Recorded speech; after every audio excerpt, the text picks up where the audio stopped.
22 साल की मुसलसल मेहनत, हजारों वादे, बेशुमार उम्मीदें, अवाम की किस्मत बदलने का ख्वाब लिए इमरान खान को इस मुल्क के अवाम ने वोट दिया।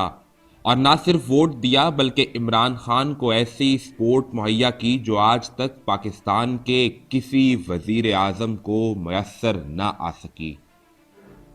ख्याल सिर्फ यही था कि अब कोई ऐसा ईमानदार लीडर मिला है जो आम आदमी की बात करेगा, इसकी फलाह के लिए काम करेगा, मुल्क पाकिस्तान और इसके इदारों की इज्जत बहाल होगी।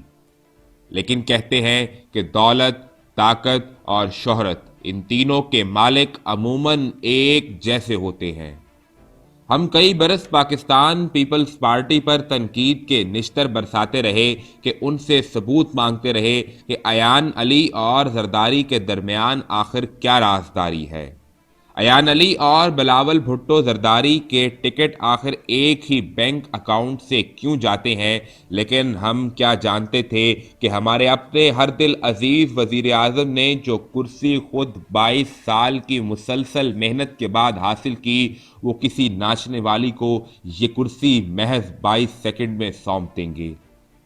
सवाल ये पैदा होता है कि आखिर कौन है ये हरीम शाह जो कभी वुज़रा के दफातर में बैठी नजर आती है तो कभी इन्हीं वुज़रा के साथ नाच गाने करते मिलती है। और अब हद तो ये है कि पाकिस्तान की सबसे हसास अमारत और इस मुल्क के सबसे बड़े इंतजामी ओहदेदार के दफ्तर तक उसे कौन लेकर गया। इस लड़की के अज़ाइम क्या हैं और ये किसके लिए काम कर रही है।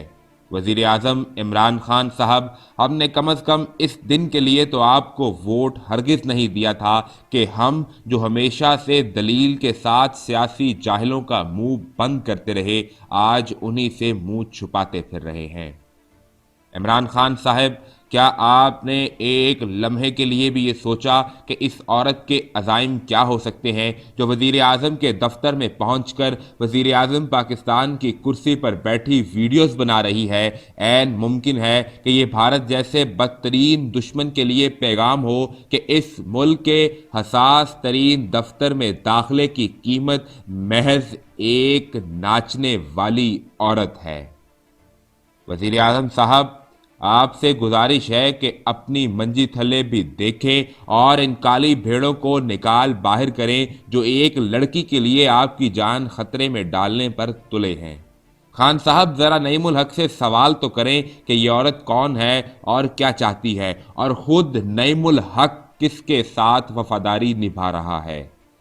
फयाजुल हसन चौहान से भी पूछें कि काम तो एक टके का नहीं और इसके दफ्तर में नाच गाना करने वाली औरतें क्यों मौजूद हैं। वजीर आजम साहब, आपकी नीयत पर हरगिज शक नहीं, लेकिन आप जिस मनसब पर बराजमान हैं, यहाँ से आवाम की फलाह बहबूद और खुशहाली के लिए फैसले किए जाने चाहिए, ना कि टिक टॉक पर नाचने वालियों के हक में। आप रियासत मदीना की बात करते हैं तो ज़रा हमें भी ढूंढ कर बताइए कि रियासत मदीना के किस हुक्मरान के दफ्तर या दरबार में यूं नाच गाना करने वाली बेहुदा औरतों के लिए जगह मुख्तस थी। अलबत्ता जब मुसलमानों ने इस नाच गाने को अपने सरकारी अमूर और अपनी जिंदगियों का हिस्सा बनाया तो इज्जत और हुकूमत दोनों ही उनसे छीन ली गईं।